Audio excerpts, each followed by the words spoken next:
السلام علیکم ورحمۃ اللہ وبرکاتہ۔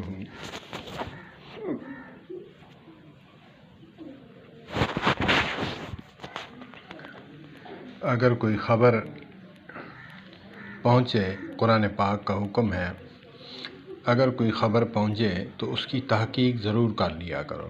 ہمیں علماء بتاتے تھے کہ امام ابو حنیفہ رحمۃ اللہ تعالی علیہ اپنے قیاس اور اجتہاد کو فالو کرتے ہیں، اپنے ماننے والوں کو بتاتے ہیں، حدیث کا انکار کرتے ہیں، حدیث کے خلاف کرتے ہیں۔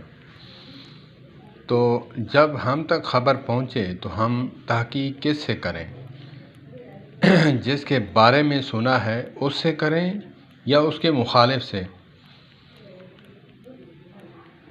تو ہمیں تو چاہیے کہ ہم ان کے فالورز ہیں، وہ تو وفات پا چکے ہیں، ان کے فالورز ہیں، ماننے والے ہیں، ہم ان سے پوچھیں کہ یہ اس بات کا مطلب کیا ہے، اس بات کا کہاں تک اس بات کی سچائی ہے۔ مولانا محمد الیاس گھمن دامت برکاتہ العالیہ نے فرمایا ایک بیان میں کہ امام باقر رضی اللہ تعالی عنہ وہ مدینہ میں ملے امام ابو حنیفہ رحمۃ اللہ علیہ کو، تو ان کے بارے میں سنا تھا، افواہیں تھیں کہ اجتہاد اور قیاس کرتے ہیں، حدیث کو چھوڑتے ہیں۔ تو امام ابو حنیفہ رحمۃ اللہ علیہ نے فرمایا کہ حضرت ایسی بات نہیں، میرا قیاس کہتا ہے کہ میراث میں عورت کو زیادہ دگنا حصہ ملنا چاہیے کیونکہ عورت کمزور ہے، مرد بنسبت عورت کے طاقتور ہے، وہ کما لے گا۔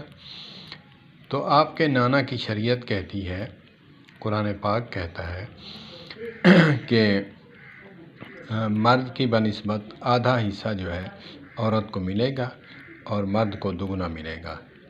تو میں اپنے قیاس کو چھوڑتا ہوں، میں حدیث کو لیتا ہوں، قرآن پاک کو لیتا ہوں۔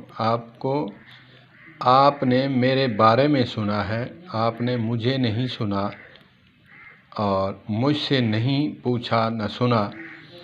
تو پھر فرماتے ہیں امام ابو حنیفہ رحمۃ اللہ علیہ کہ پیشاب زیادہ نجس ہے یا کہ منی؟ امام باقر رضی اللہ تعالی عنہ علیہ الصلاۃ والسلام فرمانے لگے کہ نجس جو ہے زیادہ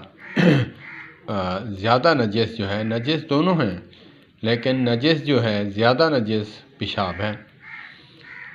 تو فرمانے لگے کہ میرا قیاس کہتا ہے کہ اگر پیشاب نکلے تو غسل کرو، منی نکلے تو وضو کرو، لیکن میں اپنے قیاس کو یہاں چھوڑتا ہوں اور میں کہتا ہوں کہ جیسے شریعت نے حکم دیا ہے، منی نکلے غسل کرو، پیشاب کریں تو استنجا کرو اور وضو کرو، نماز پڑھ لو۔ تو میں تو قیاس کو نہیں لیتا، میں تو حدیث ہی کو لیتا ہوں، لیکن جو مسائل قرآن و احادیث میں ایسے مخفی ہیں، اجمال میں ہیں، چھپے ہوئے ہیں، وہ نکال کر میں بتاتا ہوں، ضرور بتاتا ہوں، وہ بھی قرآن و حدیث کے موافق۔ تو ہم اب اس پہ بھی تکلیف ہے کہ آپ اس بات کی تائید کیوں کر رہے ہو؟ نہ میں کوئی عالم ہوں، میں بھائی عالم تو نہیں ہوں، میں حنفی بھی نہیں ہوا، میں اہل حدیث ہوں، الحمدللہ رفع الیدین کرتا ہوں، آمین بالجہر کرتا ہوں۔ ہمارے امام ابو حنیفہ آپ کے عالم نہیں کہتے، ہمارے عالم نہیں کہتے کہ امام صاحب کا مذہب وَإِذَا صَحَّ الْحَدِيثُ فَهُوَ مَذْهَبِي، جو صحیح حدیث ہے وہی میرا مذہب ہے، وہ اہل حدیث تھے۔ تو میں بھی الحمدللہ میں اہل حدیث ہوں۔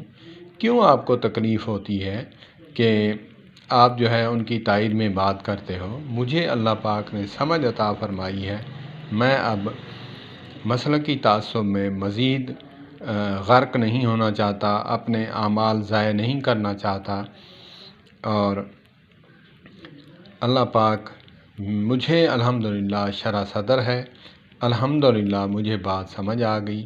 آپ ہی تو کہتے تھے، علماء اہل حدیث تو کہتے ہیں کہ ہماری عوام الناس کو آپ لے جاؤ جلسوں میں، اور ہم آپ کی عوام کو لے جاتے ہیں، پتہ چلے گا کہ کون دلائل مضبوط رکھتا ہے۔ تو میں نے دل والی آنکھ کھول کر جو دیکھا سمجھا، تو مجھے جو اچھا لگا، میں الحمدللہ، یہ کوئی میں علماء کو نہیں کہہ رہا تنقیداً کہ علماء برے ہیں، نہیں، ان کی اپنی ریسرچ ہے، میری اپنی ہے۔ تو میں جو تحقیق کرتا ہوں اس میں کسی کو منوانے کا مجھے نہیں ہے، نہ میں کہتا ہوں کہ علماء اہل حدیث مانے، میں اہل حدیث علماء کو برا کہوں، نہیں، ایسی بات نہیں ہے۔ دیوبندی بغلیں مارتے ہیں کہ ہم نے ایک جو ہے مرغا چھین لیا، ہم نے، بھائی میں کوئی عالم نہیں ہوں، ایک عام انسان ہوں، الحمدللہ معتدل ہوں۔ میں نے جو بات اچھی سمجھی، میں قبر سے، آخرت سے ڈرتا ہوں، ڈر لگتا ہے مجھے کہیں کوئی بات ایسی غلط میں نہ کر دوں جو میرے نامہ اعمال میں جہنم کے انگارے بھر دے۔ اللہ پاک میرا حامی و ناصر ہو، اللہ پاک سب کو ہدایت عطا فرمائے۔ جو منع کرتے ہیں کہ آپ جو ہے، ایک شخص میرے پاس آیا، دوست میرا عزیز، کہنے لگا کہ آپ کو فون کر کے عالم پوچھیں کہ آپ عالم ہیں کہ جو بات بتا رہے ہیں۔ میں نے کہا اب تو آپ کہتے ہیں کہ تحقیق کریں، اس میں کوئی 18 علوم دیوبندیوں کی طرح پڑھنے پڑیں گے، یہ تو ہر کوئی کر سکتا ہے، تو پھر یہاں مجھ سے کیوں پوچھیں گے کہ جی آپ کسی مدرسے کے فارغ ہیں، آپ کوئی اتھینٹک عالم ہیں جو یہ بات کر رہے ہیں۔ میں کسی کو منوانے کے لیے تو نہیں یہ ویڈیو بناتا، میں تو صرف عوام الناس کے لیے یہ باتیں رکھ رہا ہوں کہ میں نے جیسے تحقیق کی ہے آپ بھی تحقیق کرو، غور و فکر کرو، اور اللہ سے ڈر کر اپنے ایمان کی حفاظت کرو۔ اللہ پاک مجھے استقامت دے اور اچھی باتیں کرنے کے لیے مزید مجھے توفیق دے۔ والسلام علیکم ورحمۃ اللہ۔ ہاں، میں ایک بات آخر میں ضرور کہوں گا، علماء اہل حدیث ہوں، علماء بریلوی ہوں، علماء دیوبند ہوں، جو العلماء ورثۃ الانبیاء کے مصداق ہیں، میرے سروں کا تاج ہیں، باقیوں کی بات نہیں کرتا میں۔ والسلام علیکم ورحمۃ اللہ وبرکاتہ۔